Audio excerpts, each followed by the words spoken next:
Ji-san, so... Ji-san, I guess I should know.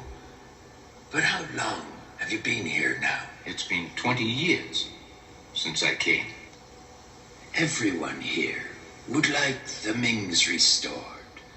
And for years, we have fought the Qings. But as the Qings ban the possession of modern weapons, we here will have to make them ourselves.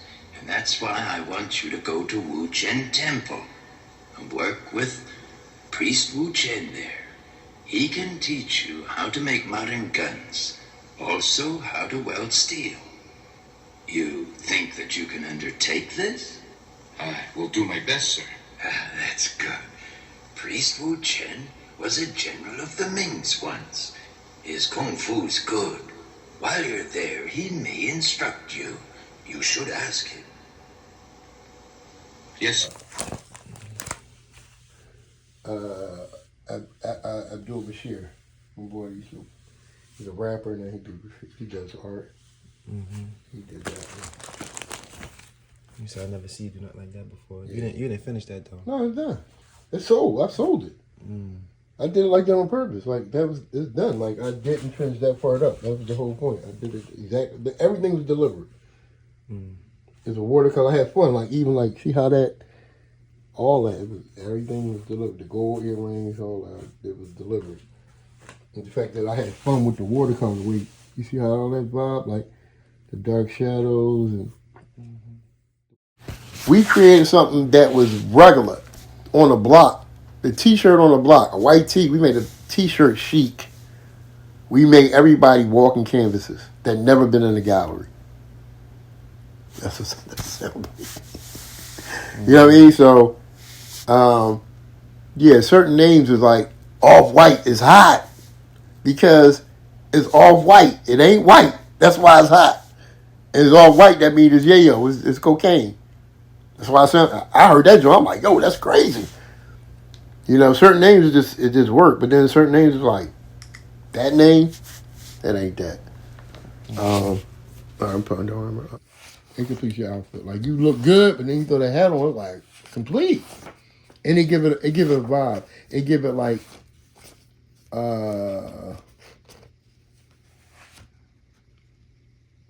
it's a statement piece.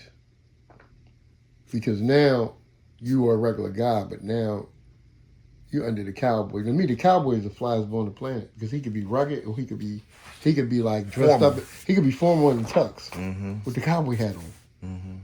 You know, he could be tending horses. Take me to the cowboy references in your drawings. Okay. While you're talking about this. Okay. Where the cowboys are? I got a couple cowboys in here. Fashion stuff. I think it's back this way, maybe.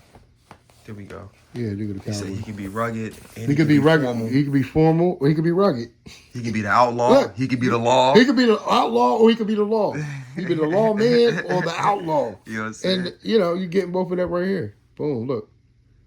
He's more formal here. He's more rugged here with the, he about to rob somebody. Got the bandana on. He can get real quick. Rob a train real quick. Well, he like the lawman, no doubt. That long mustache is always usually the lawman wore the longer mustache. I don't know what that's about. But yeah, I drew this like 90. This got to be like 93. That's one reference to the Indian, the cowboy.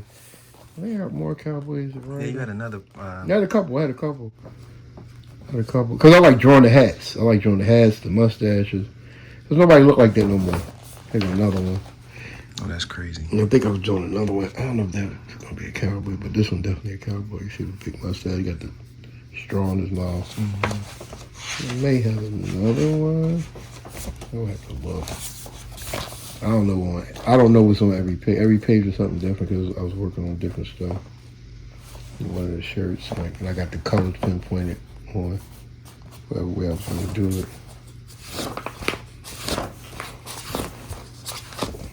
This is like that whole time of like Ziggy and them.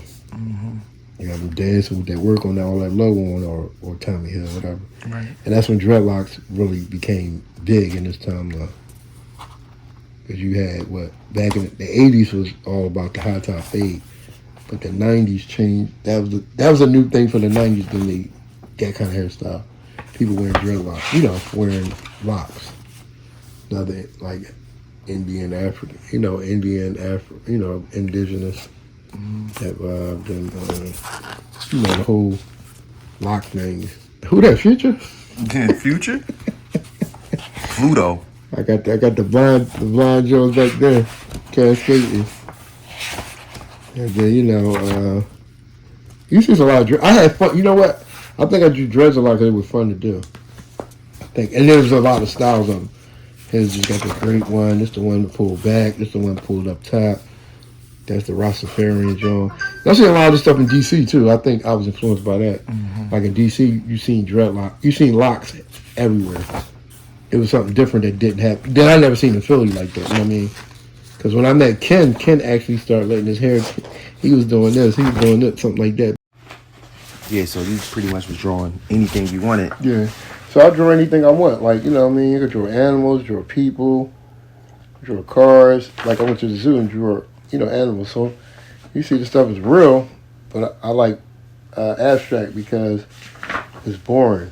This stuff is more real to me, like doing the abstract more than the real stuff, because the real stuff everybody see. Abstract, everybody can't see that. Mm-hmm. That take it to the next level, because most artists can paint. They can paint something normal, but when you make something abstract, it changes what it is, and it don't exist. Abstract don't exist. It's not real. It's only real in the artist's mind, and when he conveys it, when he creates it. Now everybody sees it, and that's why they're intrigued by it, because it draws you in. Because you ain't never seen that like it before. Like, for instance, that you never seen that like that before. It's like another world. It's kind of like pictures. Like color pictures are cool, but like black and white pictures, because black and white not real, but it is real, because this is the subject matter, but you pay more attention when it's like an altered reality. Yeah, like a portrait of a person, black and white, is more interesting than you see a color one. They're like, that's cool, but it's something powerful about a black and white photograph. I love black and white photographs about it. It's not real, but it is real.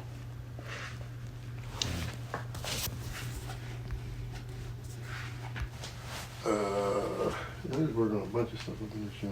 I just did these jeans. Look how they came out. They came out crazy. Yeah, these jeans is crazy. So it's gonna have like a it's like a landscape. scene. It's a landscape. Okay. Landscape on a pair of jeans. Right. Kind of. What's your vibe? What do you like the vibe to when you're working? Like. Just had something on. I have on sometimes music, sometimes Korean. It depends. Okay. It depends on the day, what time, what I'm. Where I'm. Does what you're actually doing depend on what you want to hear? Yeah. So it depends. So like, let's say I'm in the morning. I'm like trying to do something. So I could go right to Korean. I come in from the Fudger, and I got Korean on. I'm just working on Korean. Mm-hmm. But let's say I need some motivation. I might throw some hip hop on, because I need something that's stimulating, like really high tempo. Like I put on Tribe. I put Tribe on, Brand Nubians, because they got that impact. Like, and it was reminded me when I was young. Okay. When I was young, that's what I listened to when I was in my early 20s. I was a Tribe and Newbie. And that joint just popping, and I'm vibing. I might be dancing while I'm drunk, doing something. So that's another thing. I might get a little 5 minute, you know what I mean? And then I'll go back into the work like that. It depends, you know what I mean? If it's a song I really like, I'm like, damn, I remember that joint. You know, flashback. You know what I mean? Not just getting moved. But let me show you this. You ain't gonna see this. Like Silly, I'm working. It's so, like that right there. So when I'm working. Like when I'm working on these jeans, I'm working with color. Dig of the palette right there. I got the orange, I got the vermilion, I got the blue, I got the cerulean blue, I got white, I got yellow, I got canary yellow, and I got turquoise, turquoise blue. But then when I'm working on that portrait commission, I'm working with texture placement. I need magazines, so my magazines are my palette. The palette for collage is paper and images. So I'm altering it like a puzzle, and I'm putting every piece together, and I'm creating my own visual. I'm putting together like a visual montage. A visual. I'm putting together something that shouldn't be put together, but I'm putting it together. If that makes sense. Like I'm creating something that it doesn't have a format. That's what it is. It don't have a format. Like making a collage don't have a format. It's like whatever the way that puzzle fit, that's how I'm doing it. Because the way I did that is different than the way I did that. They're totally different. Like when I did this one, this is the first one I did, and I got another one I did. But every one I do is like I'm learning. At the same time, I'm learning, but at the same time, I'm getting a style, and I'm learning how to do the next one.